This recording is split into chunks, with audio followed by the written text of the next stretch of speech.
இன்றைக்கி நாம் முட்டை பணியார குழம்பு செய்ய போகிறோம். அதாவது ஆம்லேட்டுக்கு நீங்கள் எப்படி வெங்காயம், பச்சை மிளகா, கருவேப்பிலை, கொத்தமல்லி, மஞ்சத்தூள் எல்லாம் போட்டு முட்டையை உடச்சி ஊற்றி கலக்கிக்கிருவீங்கள, அதுபோல் ஒரு 6 முட்டையை ஒரு கிண்ணத்தில் போட்டு எல்லாம் போட்டு நல்லா இப்படி ஆம்லேட்டு கலக்கிற மாதிரி கலக்கிக்கணும்.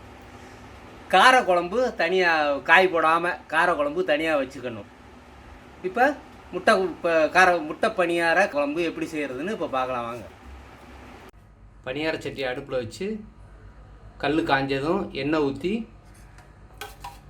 இங்கே நம்ம கலக்கி வச்சுருக்க முட்டையை அப்படியே பணியார ஊற்றினா கொஞ்சம் கொஞ்சமாக ஒவ்வொரு குழியிலையும் ஊற்ற வேண்டியது தான்.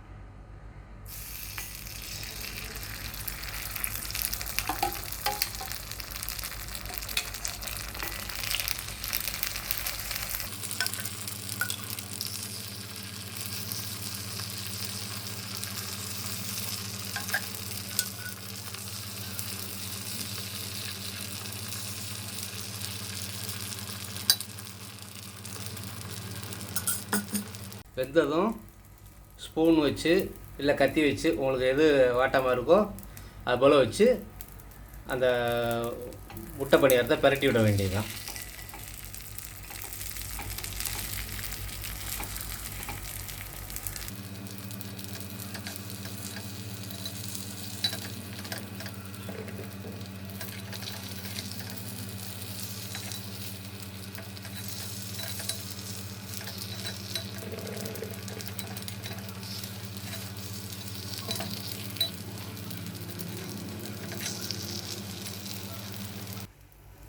இப்போ நம்ம காய் எதுவும் போடாமல் காரக்குழம்பு பண்ணி வச்சுருக்கோம்.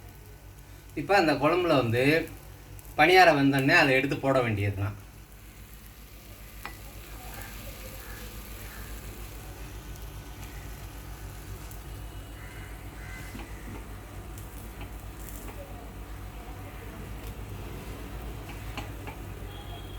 இப்படி பணியாரத்தை எடுத்து அந்த குழம்புக்குள்ளே போட்டோம்னா அது நல்லா ஊறிடும்.